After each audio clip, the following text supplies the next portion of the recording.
Welcome to Class Gang. Today's question is, if unemployment is so low, why is it impossible to find a job right now? If you do keep up with the world of work, you might have seen that layoffs have been going a little bit crazy lately. Just recently, Microsoft laid off 6,000 workers. EY, which is one of the biggest finance companies in the world, delayed the start date for its newest batch of recruits. Walmart has also fired 1,500 people. But what might surprise you, I guess, a bit is that despite all of this, currently US unemployment is floating at 4.2%, which is actually considered quite low and is generally within the range of what economists would call like full employment. The similar story is happening in Europe as well, where it's well below pre-pandemic numbers. What's even crazier is that in the US, job growth as well has been surpassing like expectations. The US added, for example, 228,000 new jobs just in March. And these numbers do get revised down quite often, but it's still well above what people would expect with the whole world being what it is right now. And especially if you've been on the other side of the equation and you've been looking for a job lately, hearing that unemployment is low and that the economy is adding more jobs than expected might not reflect your experience and might not seem to be reflecting reality. We can take this example reported in the FT. This fella named Dominic has applied for over 100 jobs before getting his first final round interview. It's not really like a unique story, and for some people, applying for 100 jobs is just like another Thursday. It's not like a special event.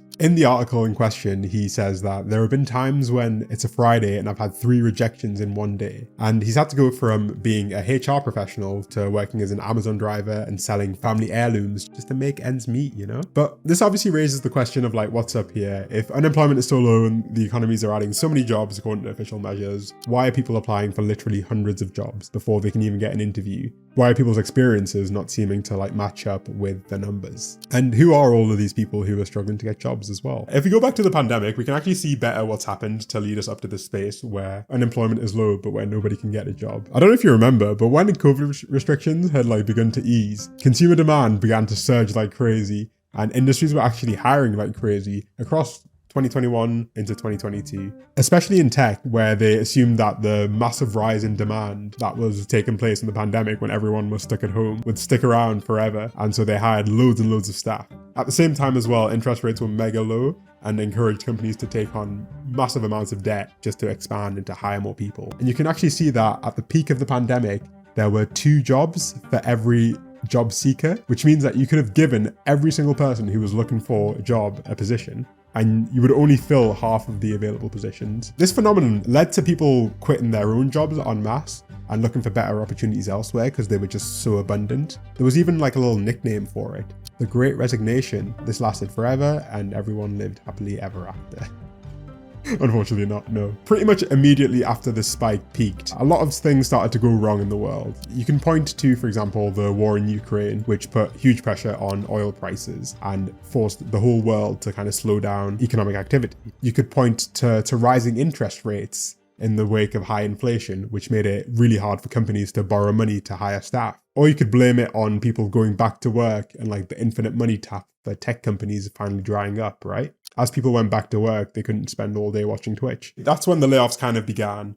But, you know, that kind of macro narrative, I feel, doesn't really help if you're looking for a job, nor does it really capture the feeling of job seeking, which is like existentially depressing at the moment. And it doesn't ultimately answer the question of why unemployment is so low at the moment. To understand that aspect, we need to look not necessarily at, I guess, the macro factors happening outside of the job industry, but what companies specifically have done to respond to all of this uncertainty. And while the tech industry specifically has been especially heavy on the layoffs, the more average response across all industries has been, instead of mass firing and carrying out mass layoffs, they've just slowed hiring down to like an absolute crawl. So this is a quote by a manager at Indeed, the recruitment company, and he described it as like hoarding staff until the economic outlook becomes clearer. Instead of firing people, companies are just not hiring people and letting the gradual glut of people leaving slowly shrink their employee workforce in the face of uncertainty. In the US especially, the monthly hiring rate in the first 3 months of 2025 was the slowest for that period in more than a decade. The latest jobs report for the US was released recently, and in it, US jobs actually increased more than expected and unemployment remained low at 4.2%. And clearly this on its own isn't enough to fully understand the situation of job seekers in America. But if you only consume news from a limited set of sources, you might not realize this entirely, with some outlets presenting this story as an unqualified success for the American economy. But thankfully, with services like Ground News, you can easily manage this kind of bias and get a more representative view of what's happening. They gathered 101 different sources covering the jobs report and clearly demonstrated how this story was underrepresented on the left and most represented by centrist news outlets. With Ground News, however, you can also get a rating of how factual each outlet typically is, and use that information to better inform what you read and guide your decisions to trust or distrust certain pieces of information. With this particular story, most outlets rated highly or very highly, which can be reassuring when trying to stay up to date with like fast changing news cycles. Ground News is now like a fairly significant part of how I consume the news, and I regularly read their blind spot newsletter when it hits my inbox. I've used the service for a good while now, and I can attest that it's a pretty convenient and flexible way to stay informed. I'm giving you guys 40% off of the Vantage plan, which gets you unlimited access to global news coverage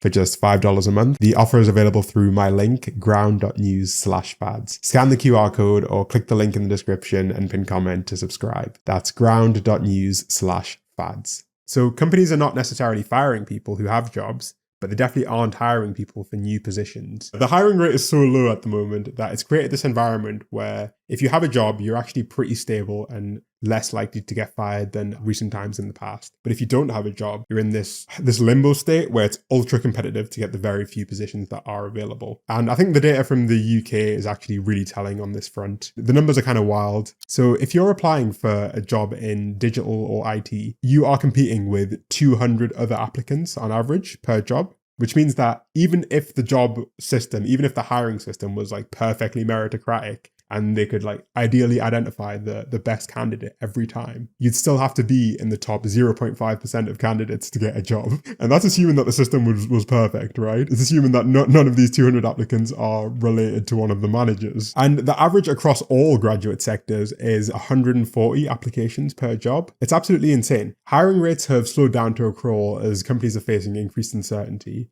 Not even just from a holdover from the pandemic, but obviously everything else that's happening in the world right now. Whether it's, tariffs or trade wars or actual wars. The odds aren't looking great. And on that note, it really is graduates who have been hit really hard by this. You're literally twice as likely to be unemployed if you graduated recently versus in the past.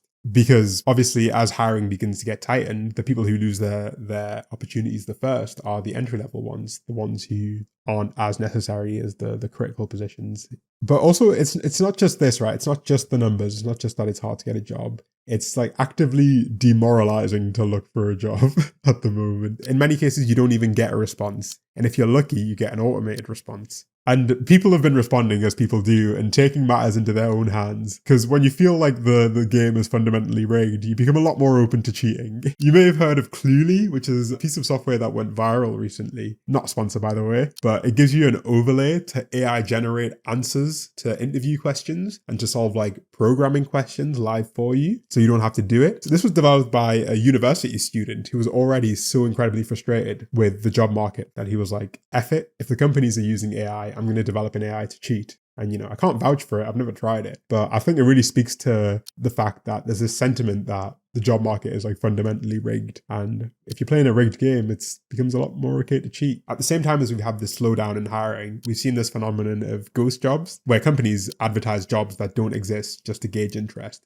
And so you can end up in a scenario where you have an AI application being read by an AI hiring manager for a job that literally doesn't exist. And it's just pointless for everyone involved.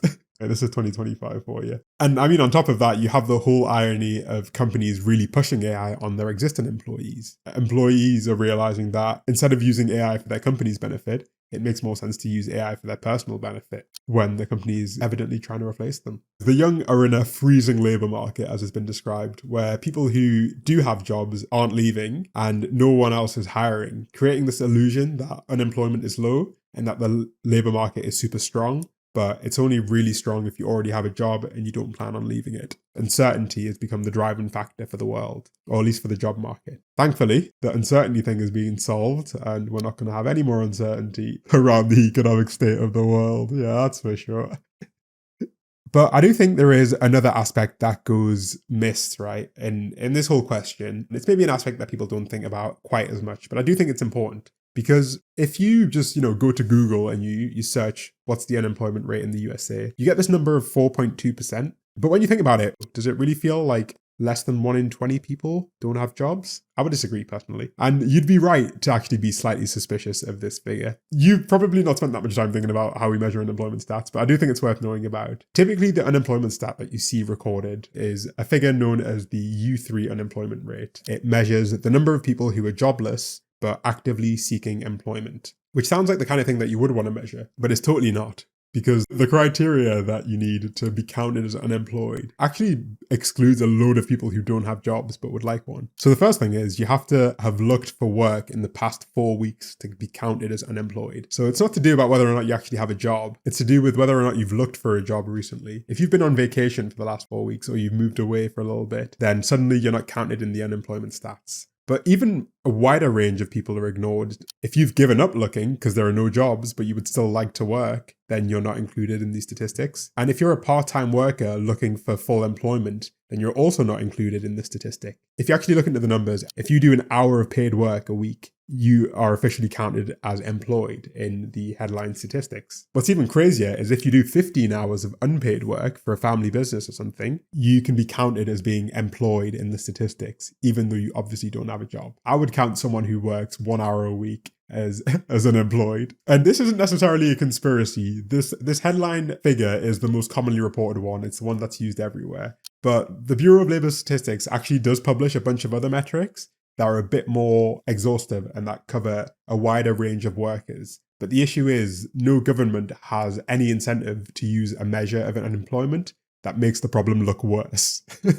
When people give up on job seeking entirely and they haven't looked for work in the last month or so, then they're not even included at all in the statistics. People dropping out of the workforce like semi-permanently is a massive problem. So in Canada, for example, their labour force participation rate, which is the percentage of people who are either working or actively seeking work, has fallen to the lowest since 1977. So more and more people are just dropping out of the labour force entirely and being like, okay, like F this, I'm not gonna even try and look for work. This has a somewhat paradoxical effect because as these people drop out, it starts to look like fewer people are unemployed because fewer people are looking for work. All of these people have given up looking for work, so we don't have any more unemployed people. Solve the problem. Easy peasy. It's a similar story in the US, where if you look at the labor force participation rate, so the proportion of people who are either working or looking for work as a proportion of like everyone, it's steadily been declining for like the last 20 years. American adults are more and more often choosing to just drop out of the labor force entirely, and it's obscuring the reality of how bad unemployment is. If you compare the unemployment statistics that you see reported in the headline to an expanded version, which actually tries to take into account all of these people who've given up on looking for jobs, you end up